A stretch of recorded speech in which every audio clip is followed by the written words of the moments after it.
Well, hello everybody, welcome to the channel. I got this door today. The bottom panel was kind of boogered up a little bit, so I ordered a new one. And there she sits over there, commercial steel rib. This is a 12.2 by 12. Right here we go, outside there, look nasty little damage. But yeah, how I do this, it'll work on a door that's any size, and it's pretty easy to do. So let's get after it. So on a door this size, I like to use 6 pairs of vice grips. You can use vice grips, or you can use like C-dogs here, C-clamps. First things first, what we want to do is raise the door up. I like to raise it up a few inches. Basically, I just put my foot under it, and that's about high enough. So I'm changing out that bottom panel. So we want to jump up here to our number 2 panel, the next one. Go ahead and set your grips, your C-clamps, C-dogs in there. Lock it down, just like that. You know, on a door this size, one will work, but just for safety precautions, I like to put 2 pairs on each side. Better safe than sorry kind of thing. All right, there we go. We got 2 pairs of grips underneath rollers on the right-hand side. Now we're gonna come over to the left-hand side and repeats. Oh man, these things were tight. All right, we got 2 pairs underneath rollers on the left-hand side. Next step. All right, guys, you wanna grab a 7/16 socket. And what we're gonna do is we're gonna go underneath each hinge. We're gonna take out the bottom 2 screws all the way across. And while I'm at it, go ahead and take the footstep off. That over to the side. Oh my gosh, look what's laying right here. There would be 2 brand new ones in a box. What? All right, back to the door video. Put her down there next to the footstep. And take all those bottom 2 screws out.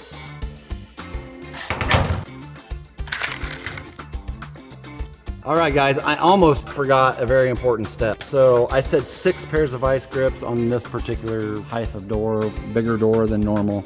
So the 2 other pairs, we got our cable right here on the side of the track. I like to, right underneath the bracket, you're gonna take those grips and you're gonna form it so it just clips on there. You're not taking the shape out of the cable, smashing it or anything, just enough to hold it on there. What that's doing is this pair of grips is like a weight. So if this cable gets loose, these grips are going to drop down, keeping the cable nice and taut from the grips on up. It's gonna help you keep those cables around the drums. Okay, so now you're gonna take a pair of winding rods. So a door this size here, I'm gonna use these big guys. Let's go on up. All right, you're gonna stick that winding rod in one of the holes here, and you're gonna push this bar upwards. Now, when you press it upwards, what's gonna happen is the cable's gonna drop, essentially dropping that bottom panel. So here we go. So once I put this bar in, I'm pushing up, panel's gonna start dropping, and once it hits the floor, go ahead and stick that other bar in there. That other bar's gonna go in that hole, and then just rest that bar against the door. So here we go. All right, you've seen that panel drop down, and there's my bar resting against the door. Now I'm gonna go on each bottom fixture and take the screws out. So now you can remove that bottom fixture safely.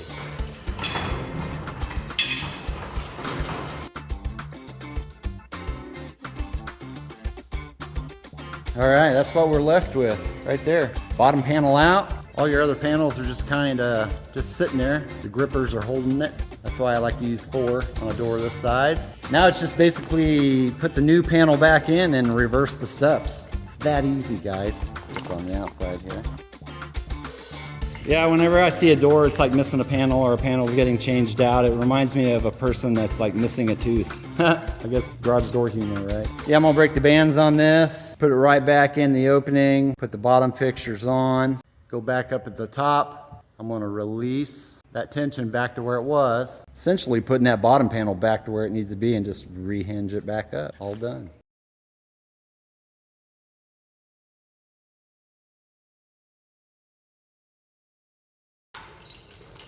So once I released the crack and the spring tension back to where it needed to be, you can see it raise that bottom panel back up to the second panel.